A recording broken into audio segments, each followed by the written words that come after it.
আসসালামু আলাইকুম প্রিয় ডিগ্রি প্রথম বর্ষের শিক্ষার্থী ভাই বোন, আশা করি সবাই ভালো আছো। আলহামদুলিল্লাহ আমি ভালো আছি। যারা আমাদের আলামিন একাডেমি ইউটিউব চ্যানেল দেখতেছো, আমাদের আলামিন একাডেমি এবং আলামিন আইটিভিটি দুটো ইউটিউব চ্যানেল সাবস্ক্রাইব করে রাখো। ধারাবাহিকভাবে সকল সাজেশন আমাদের এই দুটো ইউটিউব চ্যানেলে দেওয়া হয়।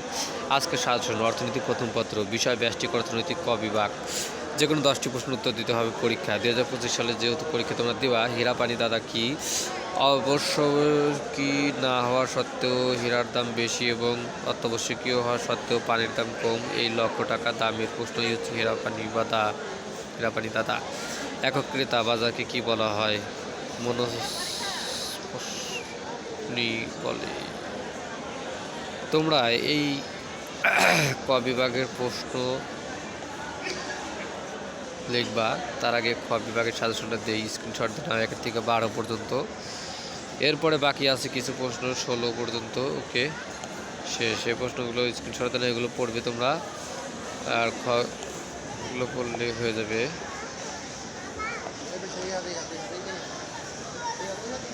গ বিভাগের প্রশ্ন এগুলো দেওয়া নেই না। আচ্ছা, আর গ বিভাগের জন্য এই প্রশ্নগুলো পড়ে যাও। ঠিক আছে, স্ক্রিনশট দিয়ে নাও, আশা করা যায় তোমাদের কাজে লাগবে।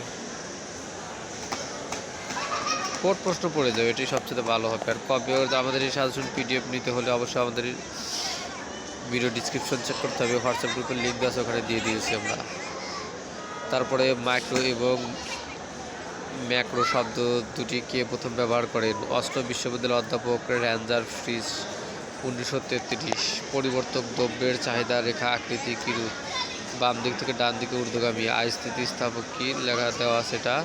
নিকৃষ্ট দ্রব্য কি? যে দ্রব্য সকল দ্রব্যের ক্ষেত্রে আয় বাড়লে চাহিদা কমে এবং কমলে চাহিদা বাড়ে, আয় কমলে চাহিদা বাড়ে, যে সকল দ্রব্যকে নিকৃষ্ট দ্রব্য বলে।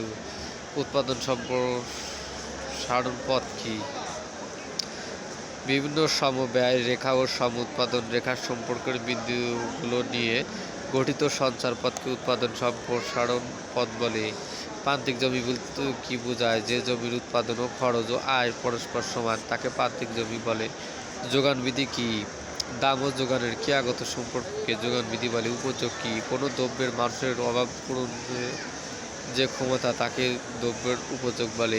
MRTS এর পূর্ণরূপ কি? Marginal rate of technical substation.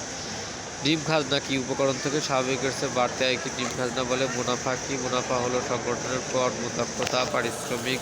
অর্থনীতিতে সিদ্ধান্ত গ্রহণকারী এজেন্ট কারা? অর্থনীতিতে সিদ্ধান্ত গ্রহণকারী এজেন্ট হচ্ছে পরিবার, ফার্ম, উৎপাদনকারী প্রতিষ্ঠান। বাকি সাজেশনগুলো স্ক্রিনশট তোমাদের দিতে হবে, অথবা পিডিএফ ফাইল ভিডিও ডিসক্রিপশনে লিঙ্ক দেওয়ার চেষ্টা করবো, ওখান থেকে তোমরা দেখে নিও। Thank you.